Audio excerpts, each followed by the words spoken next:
বিমানবন্দরে ৫৪টি ফ্লাইট বাতিল, আটকে পড়া যাত্রীদের খোঁজ নিলেন প্রধানমন্ত্রী। শীর্ষ সন্ত্রাসী চাঁদাবাজদের বিরুদ্ধে শিগগিরই অ্যাকশন শুরু হবে, জানালেন স্বরাষ্ট্রমন্ত্রী। ভূমিকম্প পরিস্থিতি নিয়ন্ত্রণে ১ লাখ স্বেচ্ছাসেবী প্রস্তুতের নির্দেশ। শেখ সেলিমের বিরুদ্ধে দুর্নীতির মামলা, স্ত্রী সন্তানদের সম্পদের হিসাব তলব।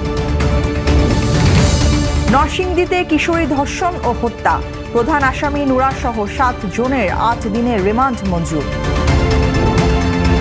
খামেনি মৃত্যুর প্রতিবাদে ইরাকে মার্কিন কনসুলেটে হামলা।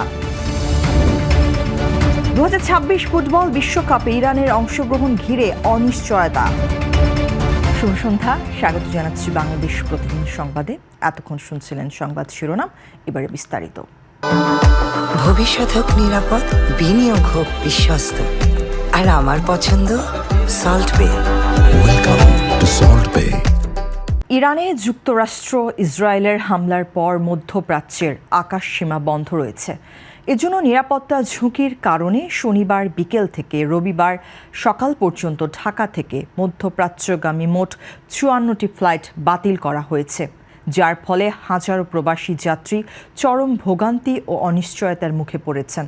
প্রধানমন্ত্রী তারেক রহমান ব্যক্তিগতভাবে ফোন করে আটকে পড়া যাত্রীদের খোঁজ নিয়েছেন এবং তাদের সহায়তায় প্রবাসী কল্যাণমন্ত্রী আরিফুল হক চৌধুরী বিমানবন্দর পরিদর্শন করে মন্ত্রণালয় ও সিভিল এভিয়েশনের মাধ্যমে প্রায় ৮৫০ জনের আবাসন ও খাবারের ব্যবস্থা নিশ্চিত করেছেন।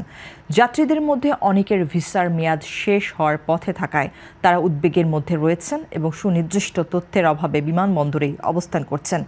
তবে কর্তৃপক্ষ জানিয়েছে আকাশপথ নিরাপদ হওয়া মাত্রই ধাপে ধাপে ফ্লাইট পরিচালনা পুনরায় শুরু করা হবে।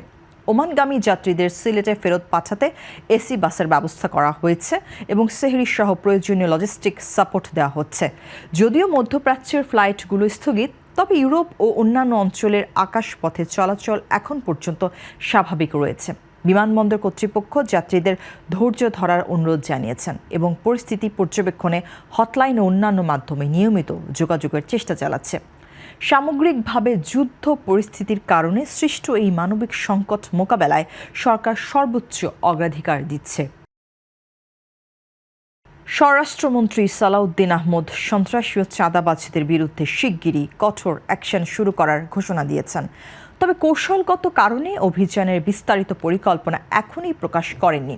তিনি ভারতের সাথে সীমান্ত হত্যা বন্ধ ও নিরাপত্তা রক্ষা নিয়ে ইতিবাচক আলোচনার কথা উল্লেখ করার পাশাপাশি র্যাব সংস্কার এবং আইনশৃঙ্খলা পরিস্থিতির ওপর ভিত্তি করে সেনাবাহিনী কতদিন মাঠে থাকবে সে বিষয়ে সিদ্ধান্তের কথা জানান।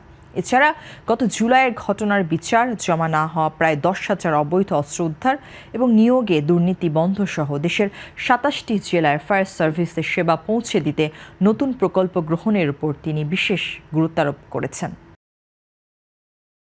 ঢাকায় ভূমিকম্প পরবর্তী পরিস্থিতি সামাল দিতে ১ লাখ দক্ষ স্বেচ্ছাসেবী প্রস্তুত করার জন্য প্রধানমন্ত্রী তারেক রহমান বিশেষ নির্দেশ দিয়েছেন এবং আজ রবিবার দুর্যোগ ব্যবস্থাপনা ও ত্রাণ মন্ত্রী আসাদুল হাবিব দুলু এই তথ্য নিশ্চিত করেছেন।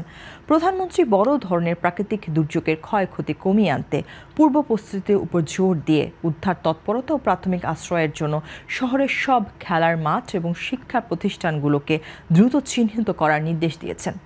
একই সঙ্গে সাধারণ মানুষের মধ্যে জনসচেতনতা তৈরির উদ্যোগ নিতে সংশ্লিষ্ট মন্ত্রণালয়গুলোকে আহ্বান জানানো হয়েছে এবং ভূমিকম্প মোকাবেলায় একটি খসড়া পরিকল্পনাও তৈরি করা হচ্ছে। আগামী ১১ মার্চ প্রধানমন্ত্রীর সভাপতিত্বে অনুষ্ঠেয় একটি উচ্চ পর্যায়ের পর্যালোচনা বৈঠকে এই দুর্যোগ পরবর্তী উদ্ধার অভিযান ও ত্রাণ কার্যক্রমের চূড়ান্ত রূপরেখা নির্ধারিত হবে বলে জানানো হয়েছে। দুর্যোগ ব্যবস্থাপনা মন্ত্রণালয় ইতোমধ্যে স্বেচ্ছাসেবীদের প্রশিক্ষণের জন্য একটি বিশেষ মডিউল তৈরির কাজ শুরু করেছে, যাতে যে কোনো জরুরি অবস্থায় তারা দ্রুত সাড়া দিতে পারে। দুর্নীতি দমন কমিশন দুদক ১৩.৫ কোটি টাকার অবৈধ সম্পদ অর্জনের অভিযোগে আওয়ামী লীগ নেতা ও সাবেক সংসদ সদস্য শেখ ফজলুল করিম সেলিমের বিরুদ্ধে মামলা দায়ের চূড়ান্ত সিদ্ধান্ত নিয়েছে। রোববার দুদকের প্রধান কার্যালয়ে অনুষ্ঠিত কমিশন সভায় এই অনুমোদন দেওয়া হয়, যেখানে তার বিরুদ্ধে জ্ঞাত আয়ের বহির্ভূত সম্পদ অর্জনের প্রাথমিক প্রমাণ পাওয়ার কথা জানানো হয়েছে। মামলার পাশাপাশি শেখ সেলিমের স্ত্রী ফাতেমা সেলিম, দুই ছেলে শেখ ফজলে ফাহিম ও শেখ ফজলে নাইম এবং মেয়ে শেখ আমেনা সুলতানা সোনিয়ার সম্পদের হিসাব চেয়ে নোটিশ জারির সিদ্ধান্ত হয়েছে। দুদকের অনুসন্ধানে দেখা গেছে, সংসদ সদস্য থাকাকালীন ক্ষমতার অপব্যবহার করে প্রায় ১,৩০০ কোটি টাকার টেন্ডার কাজে ১০ থেকে ১৫% কমিশন গ্রহণ করতেন তিনি।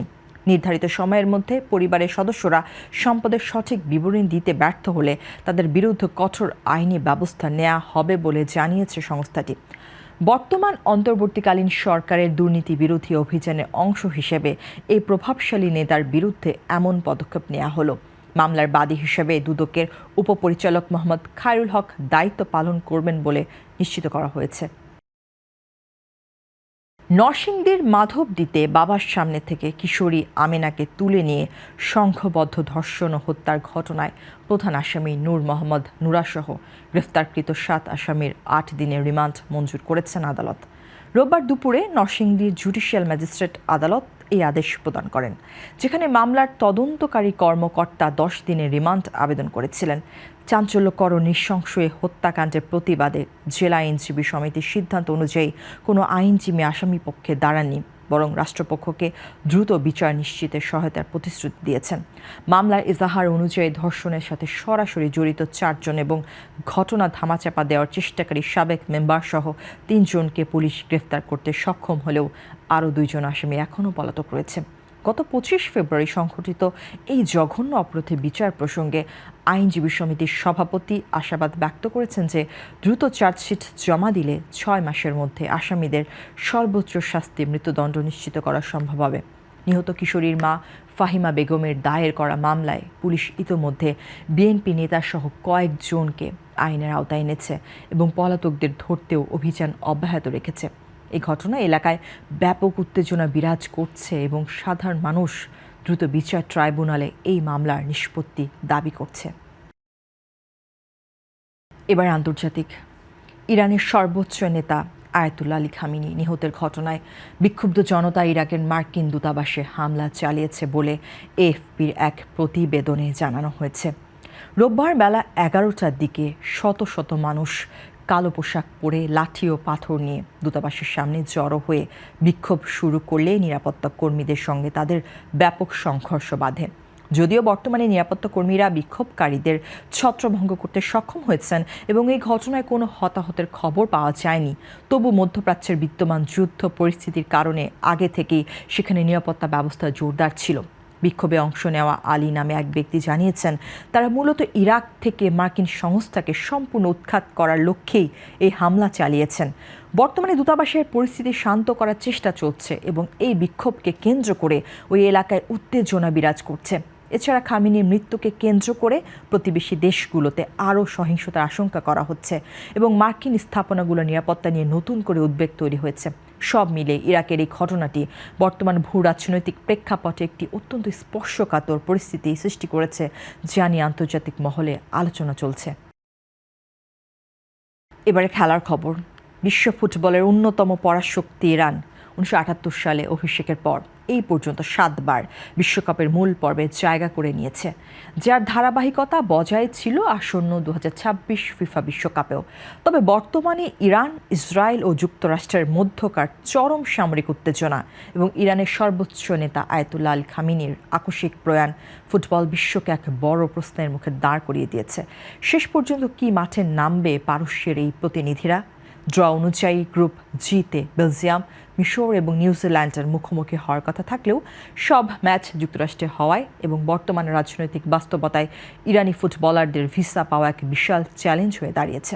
ফিফা সভাপতি ফুটবলকে রাজনীতি থেকে আলাদা রাখার প্রতিশ্রুতি দিলেও মধ্যপ্রাচ্যের বর্তমান অস্থিতিশীল পরিস্থিতিতে বিকল্প হিসেবে সংযুক্ত আরব আমিরাত বা ইরাকের মতো উচ্চ র্যাঙ্কিংয়ের দলের নাম ইতোমধ্যেই আলোচনায় উঠে এসেছে।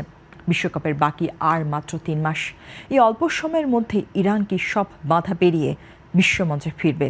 নাকি ফুটবল ইতিহাসের পাতায় যোগ হবে কোনো নতুন নাটকীয় অধ্যায়, তা দেখতে এখন পুরো বিশ্বের নজর ফিফার সিদ্ধান্তের দিকে। দর্শক, এই ছিল এখনকার মতো সংবাদ। সবশেষ খবর জানতে চোখ রাখুন বাংলাদেশ প্রতিদিন ইউটিউব চ্যানেল ও ফেসবুক পেজে। সবাইকে ধন্যবাদ।